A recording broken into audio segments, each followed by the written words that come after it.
نماز جنازہ کا طریقہ بہت ہی آسان ہے۔ بعض اوقات نہ سیکھنے کی وجہ سے یا نہ سمجھنے کی وجہ سے لوگ کنفیوز رہتے ہیں اور جنازے کے دوران بھی بسا اوقات ساتھ والے کو دیکھتے رہتے ہیں کہ اس نے ہاتھ اٹھائے نہیں اٹھائے، تکبیرات کہیں نہیں کی، اور یہی معاملہ عید کی نماز میں بھی ہوتا ہے۔ بہرحال جنازے کا طریقہ میں عرض کرتا ہوں۔ جنازے میں دو چیزیں بیسک ہیں، یعنی جسے فرض کہا جاتا ہے، جنازے کے رکن۔ پہلی چیز قیام، کھڑا ہونا، اور دوسری چیز 4 مرتبہ تکبیر، اللہ اکبر اللہ اکبر اللہ اکبر اللہ اکبر۔ یہ 2 چیزیں فرض ہیں، اور 3 چیزیں سنت مؤکدہ ہے۔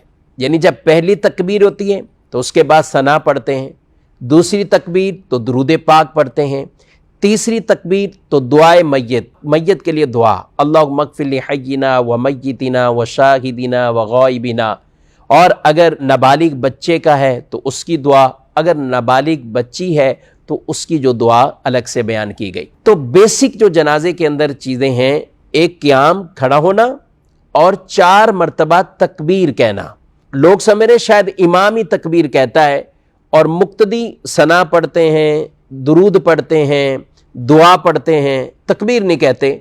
تو اگر مقتدی تکبیر نہیں کہے گا تو اس کی نماز نہیں ہوگی، کیونکہ نماز جنازہ کے فرائض ہی یہ 2 چیزیں، قیام اور تکبیرات۔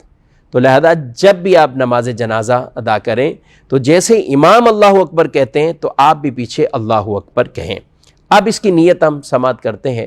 نیت نماز جنازہ کی 4 تکبیر نماز جنازہ فرض کفایہ پڑھنے واسطے اللہ تبارک و تعالیٰ کے منہ خانہ کعبہ شریف کی طرف پیچھے سے امام کے اللہ اکبر کہتے ہوئے اپنے ہاتھوں کو باندھ لیں گے، لیکن بیچ میں کسی بھی تکبیر میں ہاتھ نہیں اٹھائیں گے، تکبیریں کہیں گے۔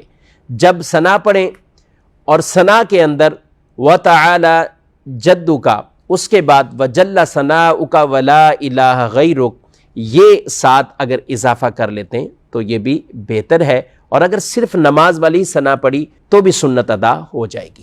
اب دوسری تکبیر ہوگی لیکن ہاتھ نہیں اٹھائیں گے، اللہ اکبر۔ اب دوسری تکبیر ہو گئی، اب درود پاک، درود ابراہیمی پڑھیے۔ پھر تیسری تکبیر ہوگی، اللہ اکبر۔ اب آپ نے دعائے میت، اللہم اغفر لحینا و میتنا، یہ والی دعا اگر کسی بڑے بالغ مرد یا عورت کی نماز جنازہ ہے، اگر نابالغ بچہ ہے تو پھر نابالغ کی دعا، اور بچی ہے تو نابالغ بچی والی دعا۔ اب جب یہ پڑھ لیں گے تو پھر چوتھی تکبیر ہوگی، اللہ اکبر، اور اس کے بعد دونوں ہاتھوں کو کھول کر چھوڑ دیں گے اور دائیں طرف اور بائیں طرف سلام پھیر دیں گے۔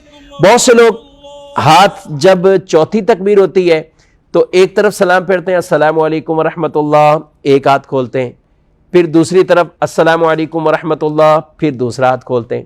یہ نہیں، جب آپ نے چوتھی تکبیر کہہ دی تو اب ایسے ہی نا، اللہ اکبر، چوتھی تکبیر ہوئی، دونوں ہاتھ کھول دیں، السلام علیکم ورحمۃ اللہ، السلام علیکم ورحمۃ اللہ۔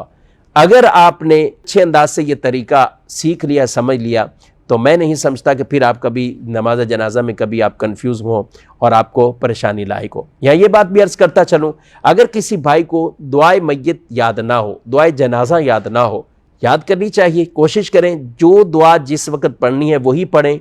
لیکن اگر دعا یاد نہیں ہے تو آپ کوئی سی بھی دعائے معصورہ، قرآن یا حدیث کے اندر جو دعائیں منقول ہیں تو آپ وہ دعا پڑھ سکتے ہیں۔ یعنی ربنا آتنا فی الدنیا حسنہ، یہ والی دعا، ربنا اغفر لی ولوالدی وللمؤمنین یوم یقوم الحساب، یہ والی دعا۔ اور اسی طرح سورہ فاتحہ بھی دعا کی نیت سے پڑھ سکتے ہیں، قرآن کی نیت سے پڑھنے کی اجازت نہیں ہے۔